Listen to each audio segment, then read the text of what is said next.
Today we're going to be talking about the history of Clark. So sit back and relax and join us speak as we actually get into all the details.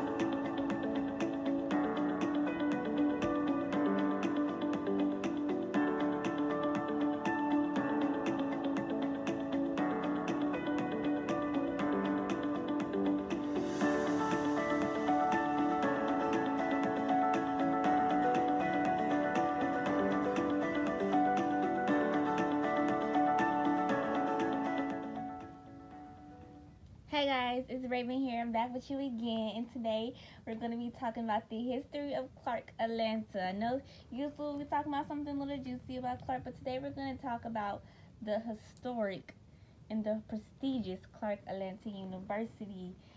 Let's start with Frederick Ayres, who is an agent of the American Missionary Association, also known as the AMA, who came to Atlanta for his academic studies back in 1865.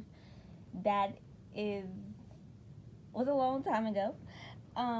This is very important, especially dealing with the AMA, because as we're going to learn later on in our podcast, that the AMA was one of the foundations that helped build Clark Atlanta, which dated all the way back in 1866. The AMA appointed Edmund Asa, I hope I pronounced his name right, as a superintendent, which began to lay down the foundation of Clark Atlanta University. And the Church of Sinitra, I hope I pronounced it right, contributed $1,000 for new schools to be established here in Atlanta. So I think that's so cool that the churches, and not only churches, but schools in Atlanta, period, have gotten so much recognition, especially HBCUs.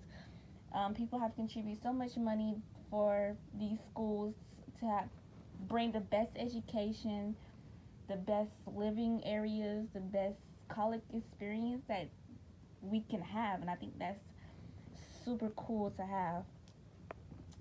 But that's not the only historic thing that's important. One thing that I want to shed light on today is in 1876, Professor William Henry made some history of his own by becoming the first African American member of the faculty at CAU. So congratulations to Professor William Henry. This goes to say that Martin Luther King was not the only one making history. We do not give our flowers to the minor stuff, such as Professor William Henry, who was the first African American to teach at such a prestigious college, to teach at CAU. And I think that's quite an accomplishment in life, to be one of the first African Americans to do something, and especially in that day and time. So I think that's quite an, because back then, a lot of people wasn't really educated. So it's great to see back then that a black person is educating other black people, and I think that's something that's very important, and that people should definitely continue to shed light on and to uplift and to give flowers there.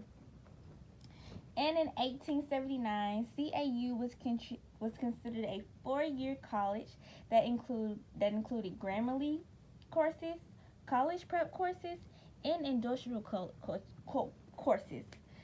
So that's great.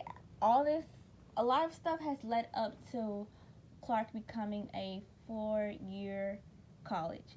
And of course, I don't have a lot of time to get into everything, but I did want to stretch that through all the donations from all the contributes, the money to build HBCUs and schools in Atlanta, and it pays off because coming out of it are wonderful students, and our next generation, the teachers are only as good as the students. If the teachers aren't teaching right, the students aren't going to be right.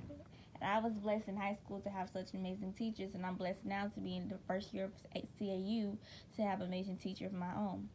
But unfortunately, we couldn't get into a lot of stuff today, as I only had a limited time.